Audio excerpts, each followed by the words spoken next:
ప్రతిక్షణం పోరాటం కణకణం ప్రజాపక్షం జనసైనిక్ న్యూస్ కి స్వాగతం. ముందుగా హెడ్లైన్స్. తిరుపతి పిఎల్ఆర్ గ్రాండ్ లో మదనపల్లెకు సంబంధించిన రహస్య రాజకీయ చర్చలు. దేశాయి తిప్పారెడ్డి, నరేష్ కుమార్, షమీం అస్లాంలకు అందని ఆహ్వానం. ఈ ముగ్గురు 2024 ఎన్నికల కరివేపాకులేనా? లోక్సభ ఎన్నికల్లో బీజేపీ క్లీన్ స్వీప్ చేస్తుంది. కాంగ్రెస్ పార్టీ కనీసం పోటీ కూడా ఇవ్వలేదు. మరోమారు ఎన్నికల జోస్యం చెప్పిన ఎన్నికల వ్యూహకర్త ప్రశాంత్ కిషోర్. మదనపల్లిలో 90% ప్రైవేట్ ఆసుపత్రులు, రెసిడెన్షియల్ కోటాలో నిర్వహణ. ఎన్నిసార్లు ఫిర్యాదు చేసినా పట్టించుకొని మున్సిపల్ అధికారులు. ప్రమాదాలు సంభవిస్తే నష్టం తీవ్రం. బహుజన యువసేన నాయకుల ఆగ్రహం. బీసీ ముద్దుబిడ్డ భారతరత్న కర్పూరి ఠాకూర్కు మదనపల్లి నాయి బ్రాహ్మణ సంఘంలో భాజపా ఘన నివాళి. భాజపా నేత జిల్లా ప్రధాన కార్యదర్శి ఎల్లంపల్లి ప్రశాంత్ కర్పూరి సేవలను కీర్తించిన వైనం. కర్పూరికు అశేష బహుజనం ఘన నివాళి. ఇక డీటెయిల్స్ చూస్తే తిరుపతి పిఎల్ఆర్ గ్రాండ్ లో మదనపల్లెకు సంబంధించిన రహస్య రాజకీయ చర్చలు. ఎంపీ మిథున్ కీలక మదనపల్లి రాజకీయ సలహాదారు బండపల్లి అక్కులప్ప, సీఎం స్నేహితుడిగా ప్రచారంలో ఉన్న ఉదయ్ కుమార్లతో మంత్రి పెద్దిరెడ్డి మాటామంతి. చర్చల్లో మున్సిపల్ వైస్ చైర్మన్ జింక వెంకటాచలపతి, సమన్వయకర్త నిస్సార్ అహ్మద్. దేశాయి తిప్పారెడ్డి, నరేష్ కుమార్, షమీం అస్లాంలకు అందని ఆహ్వానం. ఈ ముగ్గురు ఎన్నికల కరివేపాకులేనా అని చెవులు కొరుక్కుంటున్న కొన్ని పార్టీ శ్రేణులు తిరుపతి పిఎల్ఆర్ గ్రాండ్ లో మదనపల్లె రాజకీయాలకు సంబంధించి సోమవారం బాగా పొద్దుపోయాక అంతర్గత చర్చలు జరిగినట్టు సమాచారం. మంత్రి పెద్దిరెడ్డి సమక్షంలో జరిగిన ఈ మంత్రాంగంలో మదనపల్లె వైసీపీ సమన్వయకర్త నిస్సార్ అహ్మద్ తో పాటు ఎంపీ మిథున్ కు, మదనపల్లిలో కీలక రాజకీయ సలహాదారుగా ఉన్న బండపల్లి అక్కులప్ప, సీఎం జగన్ స్నేహితుడిగా ప్రచారంలో ఉన్న ఉదయ్ కుమార్ తో పాటు municipal vice chairman Jinka Venkatachalapathi పాల్గొన్నట్టు తెలిసింది. ఎంపీ మిథున్ ఈ నెల 26న మదనపల్లె మిషన్ కాంపౌండ్ లో జరిపిన సమావేశం తర్వాత పార్టీ క్యాడర్, క్రియాశీలక కార్యకర్తల అభిప్రాయాలను మంత్రి అడిగి తెలుసుకున్నట్టు పార్టీ వర్గాలు వెల్లడిస్తున్నాయి. మిథున్ సమావేశం తర్వాత పార్టీ పనులకు ఎవరెవరు అందుబాటులోకి వస్తున్నారు, ఎవరు ఇంకా సహాయ నిరాకరణలో ఉన్నారు తదితర అంశాలు కూడా చర్చల్లో చోటు చేసుకున్నాయి. రాష్ట్రంలో పార్టీ అధికారంలో ఉంది, అలాగే నియోజకవర్గంలో అధికార పార్టీ ఎమ్మెల్యే ఉన్నారనే విషయమే కానీ పార్టీ జెండా మోసి పార్టీ అధికారంలోకి వస్తే ఏదో ఒరిగిపోతుందని కార్యకర్తలు, ముఖ్య నేతలు ఆశించారు.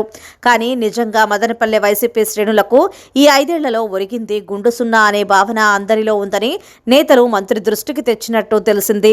ఇక మదనపల్లె టీడీపీ తాజా స్థితిగతులు, ఆ పార్టీ గ్రూపు కీచులాటలో టీడీపీ మైనార్టీ నేత, ఒకప్పటి మంత్రి పెద్దిరెడ్డి అనుచరుడు, మాజీ ఎమ్మెల్యే షాజహాన్ టీడీపీ చేరిక, ఆయన ప్రభావం తదితర అంశాలు చర్చలు చోటు చేసుకున్నట్టు పార్టీ వర్గాలు చెబుతున్నాయి. ఎంపీ మిథున్ జనవరి 26 నాటి తన మదనపల్లె సమావేశంలో మాజీ ఎమ్మెల్సీ నరేష్ కుమార్ రెడ్డి, మాజీ ఎమ్మెల్యే దేశాయి తిప్పారెడ్డి, షమీం అస్లాంలను ఒకే తాటి మీదకు తెచ్చి మదనపల్లె పార్టీ సమన్వయకర్తగా నిస్సార్ అహ్మద్ పేరు ప్రకటించారు. అన్ని సర్వేల్లో డాక్టర్ దేశాయి తిప్పారెడ్డి పేరు ముందుందని, అలాగే తనకు ఏ సమస్య వచ్చినా నరేష్ కుమార్ను సంప్రదిస్తానని, అలాగే షమీం అస్లాంను తన కుటుంబ సభ్యురాలన్నట్టు ఆకాశానికి ఎత్తేశారు. అయితే తమ నేతకు ఎమ్మెల్యే టికెట్ ఇస్తామని ఎప్పటికప్పుడు ఊరిస్తూ ఎంపీ మిథున్ దేశాయి తిప్పారెడ్డి ముందరి కాళ్లకు బంధనాలు బిగించేశారని దేశాయి అభిమానులు ఎంపీ మిథున్ మీద కసుబుసులాడుతూ ఉన్నారు.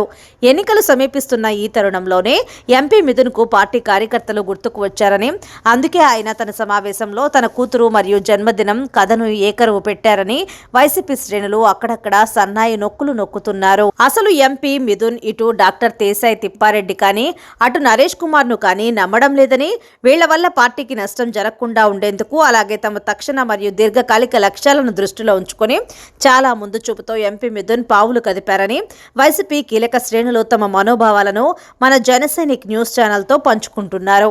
అసలు వచ్చే అసెంబ్లీ ఎన్నికలు మదనపల్లిలో ఎంపీ మిథున్ బృందం చేస్తోందని చెబుతూ డాక్టర్ దేశాయి, నరేష్ కుమార్, షమీం అస్లాం కేవలం ఉత్సవ విగ్రహాలుగా మారతారని ఈ వర్గాలు బల్లలు చరుస్తూ ఉన్నాయి.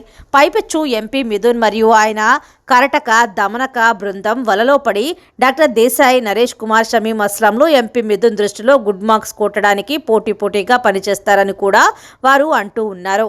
ఏదేమైనా రాష్ట్ర వైసీపీలో అన్ని తామై చక్రం తిప్పుతున్న ఎంపీ మిథున్ అనుకున్నదే మదనపల్లిలో జరిగి తీరుతోందని చెబుతూ రాజకీయాల్లో తాతలకు దగ్గులు నేర్పగల సమర్థులు మదనపల్లి వైసీపీ, టీడీపీలలో ఎంతమంది నేతలు ఉన్నారంటూ టీ స్టాల్ మేధావులు కూడా దీర్ఘాలు తీయటం ఈ చర్చకు కొసమెరుపు.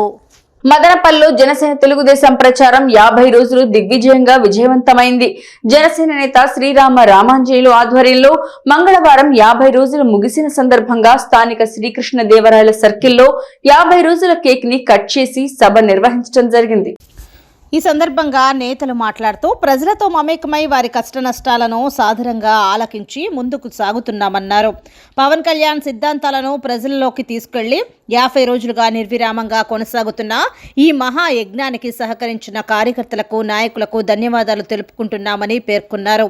ఇంకా ఇలాగే మరింత ముందుకు ఈ పోరాటం సాగుతుందని, పవన్ కళ్యాణ్ని ముఖ్యమంత్రి చేసే వరకు విశ్రమించమని ప్రతిజ్ఞ చేశారు. రాబోయే ఎన్నికల్లో ఉమ్మడి ప్రభుత్వాన్ని స్థాపించి ప్రజలకు సుస్థిరమైన పాలన, నీతివంతమైన నిజాయితీ పరిపాలన పవన్ కళ్యాణ్ ఆధ్వర్యంలో నిర్వహించబడుతుందని తెలియజేస్తున్నామని ధీమా వ్యక్తం చేశారు.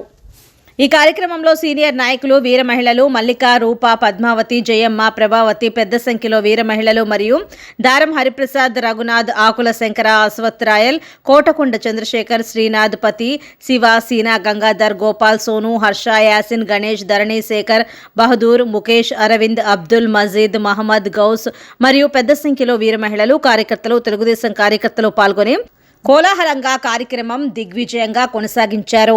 జాతిపిత మహాత్మా గాంధీజీ 76వ వర్ధంతి సందర్భంగా ఘనంగా నివాళులు అర్పించిన వాల్మీకి సంఘం అధ్యక్షులు పురి శ్రీనివాసులు గాంధీజీ సేవల్ని ఆయన కొనియాడారు.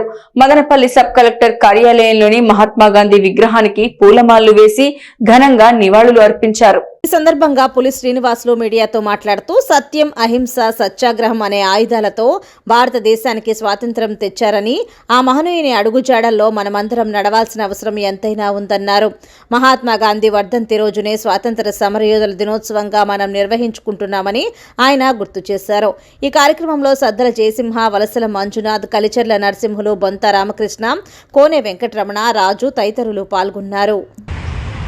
జాతిపిత మహాత్మా గాంధీ వర్ధంతిని మదనపల్లి, అన్నమయ్య జిల్లా సబ్ కలెక్టర్ కార్యాలయంలో ఉన్నటువంటి మహాత్మా గాంధీ విగ్రహానికి పూలమాలతో పూజా కార్యక్రమాలు నిర్వహించి వాల్మీకి సంఘం ఆంధ్రప్రదేశ్ కుటుంబ సభ్యులందరి తరఫున మహాత్మా గాంధీ గారికి నివాళులు అర్పించడం.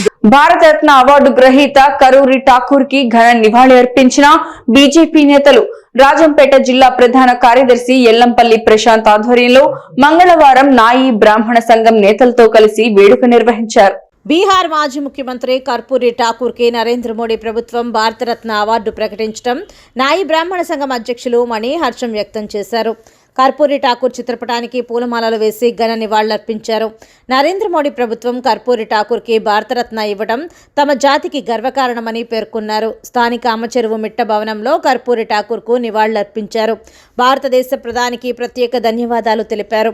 ఈ సందర్భంగా ముఖ్య అతిథిగా పాల్గొన్న రాజంపేట బీజేపీ ప్రధాన కార్యదర్శి ఎల్లంపల్లి ప్రశాంత్ మాట్లాడుతూ అణగారిన వర్గాలకు చెందిన ఠాకూర్ తామందరికీ ఆదర్శమని, రాజ్యాంగమే తన జీవన విధానంగా మార్చుకుని దేశంలో మొట్టమొదటిసారి బీసీలకు 26% రిజర్వేషన్లు, అదేవిధంగా రాష్ట్రంలో సంపూర్ణ మద్యపాన నిషేధం అమలుపరిచిన ఘనత కర్పూరి ఠాకూర్కే చెందుతుందని తెలిపారు.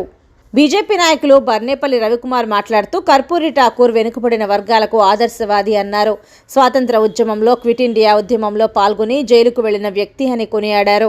దేశంలోనే తొలిసారిగా కాంగ్రెసేతర ప్రభుత్వానికి ప్రాతినిధ్యం వహించి 2 సార్లు బీహార్ ముఖ్యమంత్రిగా పనిచేసిన ఘనత ఆయనకే చెందుతుందని తెలిపారు. ఈ కార్యక్రమంలో బీజేపీ నాయకులు డాక్టర్ రహతుల్లా ఖాన్, నాయి బ్రాహ్మణ సంఘం నాయకులు ఎం శంకర్, పి సదాశివ, కృష్ణమూర్తి, గంగాధర, మంజునాథ్, వెంకటేష్ తదితరులు పాల్గొన్నారు. ఇక డీటెయిల్స్ చూస్తే భారతదేశానికి స్వాతంత్ర్యం తేవడంలో మహాత్మా గాంధీ చేసిన కృషి మరువలేనిదని రాజంపేట పార్లమెంటరీ అధికార ప్రతినిధి ఆర్జే వెంకటేష్ తెలిపారు. మహాత్మా గాంధీ వర్ధంతి సందర్భంగా మంగళవారం మదనపల్లిలోని పార్టీ కార్యాలయంలో మహాత్మా గాంధీ చిత్రపటానికి పూలమాలలు వేసి నివాళులు అర్పించారు. ఈ సందర్భంగా ఆయన మాట్లాడుతూ మహాత్మా గాంధీ దేశ ప్రజల అందరినీ ఒక్కతాటిపైకి తెచ్చి ఎన్నో ఉద్యమాలు త్యాగాలు చేసిన మహనీయుడు అన్నారు. బ్రిటిష్ వారి పాలనను అంతం పలికి దేశానికి స్వతంత్రం తేవడంలో ఆయన చేసిన కృషి అజరామరమైందని కొనియాడారు. ఆయన నడిచిన బాటలోని ప్రతి ఒక్కరూ కూడా నడుచుకుని భావితరాలకు మహాత్మా గాంధీ యొక్క జీవిత సత్యాలను వివరించాల్సిన బాధ్యత ప్రతి ఒక్కరిపై ఉందన్నారు. గాంధీజీ కలలుగన్న స్వరాజ్యం కోసం ప్రతి ఒక్కరూ కూడా అడుగులు వేయాలని కోరారు. అలాంటి నాయకత్వం ప్రపంచంలో ఏ ఒక్కరికి దక్కదని కొనియాడారు. ప్రస్తుత జనరేషన్ సైతం అలాంటి నాయకుల గురించి తెలుసుకుని దేశభక్తిని పెంపొందించుకోవాలని ఆకాంక్షించారు. ఈ కార్యక్రమంలో రాజంపేట పార్లమెంటరీ మహిళా ప్రధాన కార్యదర్శి విజయమ్మ, రాజంపేట పార్లమెంటు కార్యాలయ కార్యదర్శి పూలమురళి, గండికోట గణేష్, ఏఆర్ శంకర్ రెడ్డి తదితరులు పాల్గొన్నారు. ఈరోజు గాంధీ వర్ధంతి, భారతదేశానికి స్వాతంత్రం తెప్పించిన, అహింసా సిద్ధాంతంతో పోరాడిన ఒక గొప్ప వీరుడు. ఆయన సిద్ధాంతమే భవిష్యత్తులో ప్రపంచానికి మార్గదర్శి. అహింసా సిద్ధాంతం అనేది మొట్టమొదట ఈ ప్రపంచానికి పరిచయం చేసినటువంటి వ్యక్తి గాంధీజీ గారు. అప్పటికి ప్రపంచంలో మార్క్సిజం, లెనినిజం, కమ్యూనిజం, మావో ఆలోచన విధానం ఇన్ని ఉంటే అహింసా విధానం ద్వారా కూడా పోరాటాలు చేయొచ్చు అని చెప్పి లోకానికి పరిచయం చేసినటువంటి వ్యక్తి. ఆయన చూపిన దారే మనకు భవిష్యత్తు. తెల్ల దొరల మీద రాష్ట్ర ముఖ్యమంత్రి వైఎస్ జగన్మోహన్ రెడ్డి తగ్గరి వ్యక్తుల పోరు రోజు రోజు కంట్లో నలుసులా తయారవుతోంది. ఒకవైపు సొంత చెల్లెలు వైఎస్ షర్మిల మరియు నర్రెడ్డి సునీతలు ఇప్పటికే ఆయనకు వ్యతిరేకంగా విమర్శలు గుప్పిస్తున్నారు. తాజాగా ఏపీ ఎన్నికల ప్రచారంలో పాల్గొంటానని తెలంగాణ రాష్ట్ర మంత్రి కొండా సురేఖ ఆసక్తికర వ్యాఖ్యలు చేశారు.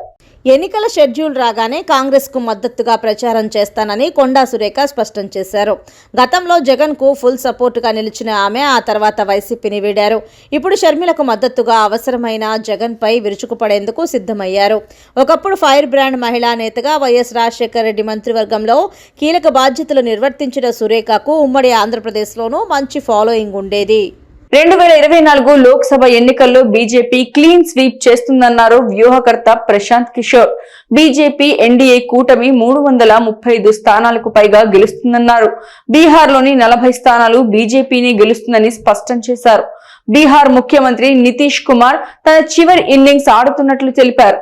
ఎన్నికల వ్యూహకర్త ప్రశాంత్ కిషోర్ మరోమారు ఎన్నికల జోస్యం చెప్పారు. రాబో ఎన్నికల్లో బీజేపీ మిత్రపక్షం ఎన్డీఏకి తిరుగులేదన్నారు. కాంగ్రెస్ పార్టీ కనీసం పోటీ కూడా ఇవ్వలేదని స్పష్టం చేశారు. మహాగఠ్ బంధన్ కూటమి విచ్ఛిన్నం చేసినందుకు నితీష్ను నిందించారు. 2025 బీహార్ అసెంబ్లీ ఎన్నికల్లో జేడీయూ 20 సీట్లకు మించి గెలవలేదన్నారు. ఏ కూటమి నుంచి పోటీ చేసినా 20కి మించి సీట్లు గెలిస్తే తన ఉద్యోగాన్ని వదులుకుంటానని సవాల్ విసిరారు. ప్రజలు నితీష్ని తిరస్కరించారని, అందుకే తన కుర్చీని కాపాడుకోవడానికి ఏమైనా చేయగలరని అన్నారు. బీహార్ రాజకీయ సంక్షోభం ప్రతిపక్ష ఇండియా కూటమిని నాశనం చేసేందుకు బీజేపీ వేసిన ఎత్తుగడ అని ఆరోపించారు.